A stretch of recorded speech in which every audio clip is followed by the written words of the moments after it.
சித்திரை 1 ஞாயிற்றுக்கிழமை evening and Monday morning vlog சேர்த்து போட்டிருக்கேன். வீட்டில் சாமி எல்லாமே கும்பிட்டு முடிச்சுட்டு நான், தங்கச்சி, அவள் ஹஸ்பண்ட் 3 பேரும் சேர்ந்து எங்கள் ஊர் பக்கத்தில் இருக்க சிவன் கோவிலுக்கு போயிருந்தோம். ஆஸ் யூஷுவல் எல்லாருக்குமே தெரிஞ்சது தான், சித்திரை 1னாலே சிவன் கோவிலில் கொடியேற்றத்தோட சித்திரை திருவிழா ஸ்டார்ட் ஆயிடுச்சு. கோவிலை பார்க்கறதுக்கே ரொம்ப கோலாகலமாக லைட் செட்டிங்கோட ரொம்ப சூப்பராக இருந்தது. கோவிலில் ஏராளமான கூட்டம். எங்கள் அம்மா எப்பயும் போல் எங்கள் பையக்குட்டியை பார்த்துக்கிட்டு வீட்டில் இருந்துட்டாங்க. சாமி எல்லாமே கும்பிட்டு முடிச்சுட்டு அங்கேருந்து கிளம்பிட்டோம். இந்த கோவில்லேருந்து மலை கோவில் ரொம்ப சூப்பராக தெரியும். நெக்ஸ்ட் டே மண்டே மார்னிங் தங்கச்சி ஆஃபீஸ்க்கு வந்து நான் எதுவுமே புதுசாக சமைக்கல. முன்னாடி நாள் வச்சிருந்த சாம்பாரே மீந்து இருந்தது.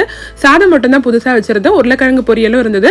மீந்த சாம்பாரை ரொம்ப டேஸ்ட்டாக பண்ணுறதுக்கு வந்து சாம்பாரை முதல்ல சூடு பண்ணிடணும். அதுக்கு ஒரு தாளிப்பு கொடுத்துடணும். எண்ணெய், கடுகு, வெங்காயத்தை நறுக்கி போட்டு வெங்காயம் நல்லா செவந்ததும் அந்த தாளிப்பு சாம்பாரோட சேர்த்து நல்லா மிக்ஸ் பண்ணி விட்டுட்டு தோசை, இட்லி, சாதம் எல்லாத்தோடையுமே வச்சு சாப்பிட்டிங்கன்னா அவ்வளோ டேஸ்ட்டாக இருக்குங்க. இதுக்கப்புறம் இதை செய்யாதவங்க சாம்பாரை வேஸ்ட் பண்ணாமல் இந்த மாதிரி செஞ்சு ட்ரை பண்ணி பாருங்கள். ரொம்ப சூப்பராக இருக்கும். தங்கச்சியும் ஆஃபீஸ்க்கு அனுப்பிட்டு